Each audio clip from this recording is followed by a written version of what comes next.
Everyone, আসসালামু আলাইকুম।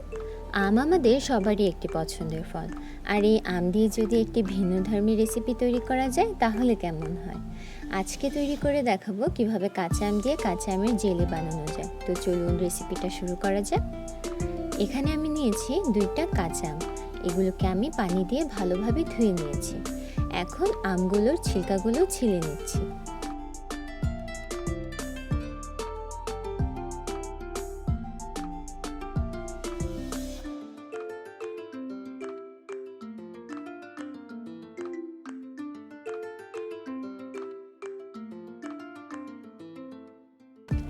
দুইটা আমেরই ছিলকা ছিলে নিয়েছি।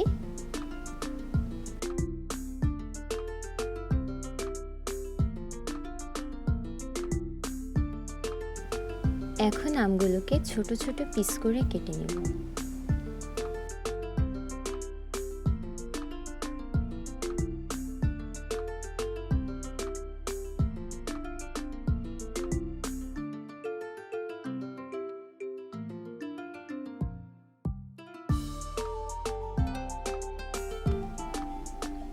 আম দুইটি আমি পিস করে কেটে নিয়েছি। এবার একটি প্যানে আমি পানি দিয়ে নিচ্ছি।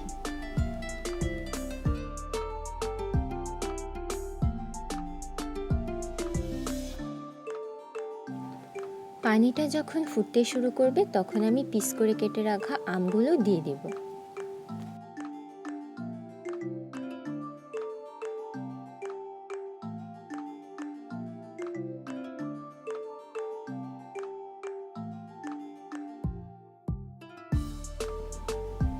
ভালোভাবে একটু নাড়িয়ে নিচ্ছি।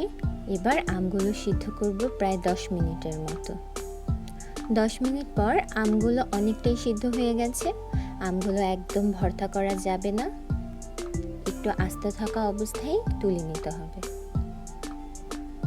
এবার একটি বাটি নিচ্ছি এবং এর উপর একটি ছাঁকনি দিয়ে নিচ্ছি। এবার আমগুলো সব ঢেলে দেব। ভালোভাবে ছেঁকে নিচ্ছি। জ্যাম বানাতে আমার জাস্ট পানিটাই লাগবে, আমটুকু লাগবে না। এই আমটুকু দিয়ে আপনারা যে কোনো চাটনি অথবা আমসত্ত্ব বানিয়ে নিতে পারেন।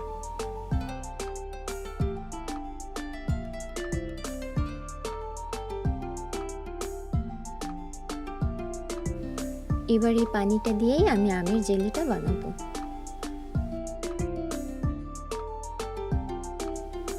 আবার একটি প্যান নিয়েছি এবং এই প্যানের মধ্যে আমি আমের পানিটা দিয়ে দিচ্ছি।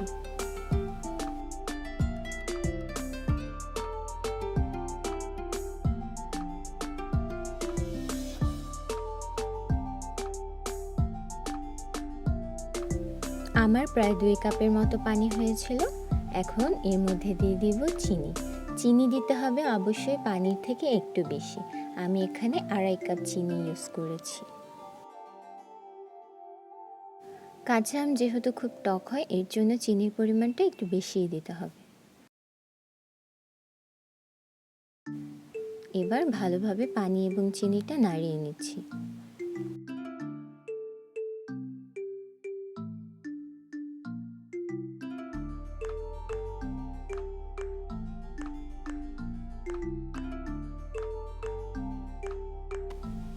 এখন দিচ্ছি একটু লেবুর রস।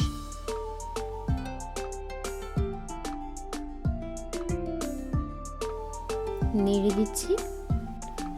এখন দিচ্ছি একটু সবুজ ফুড কালার। এটা টোটালি অপশনাল, আপনারা চাইলে দিতে পারেন, নাও দিতে পারেন। এবার নাড়তে থাকবো যতক্ষণ না মিশ্রণটা একটু ঘন হয়ে আসছে।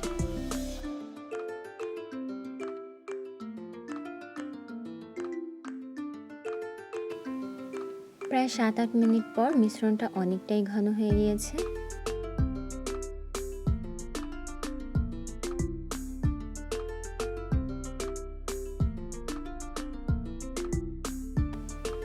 যখন এরকমটা ঘন হয়ে যাবে এবং আপনারা একটু চামচ নিয়ে হাত দিয়ে দেখবেন যে এমন হচ্ছে কিনা, তখনই বুঝবেন আপনাদের জেলি পারফেক্টলি ডান। এবার আমি চুলা থেকে নামিয়ে নেব।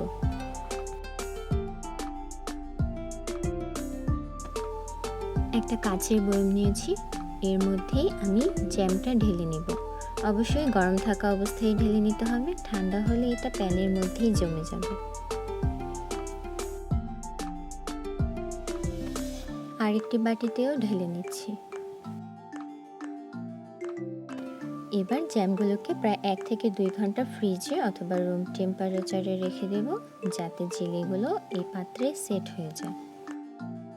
তৈরি হয়ে গেল আমার কাঁচা আমের জেলি।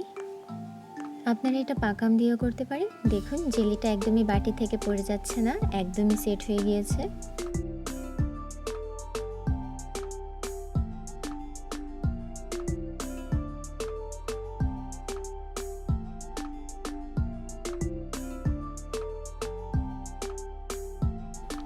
এটা প্রায় 1 বছর ফ্রিজে সংরক্ষণ করতে পারবেন। আপনারা এটা পাউরুটির সাথে খেতে পারেন।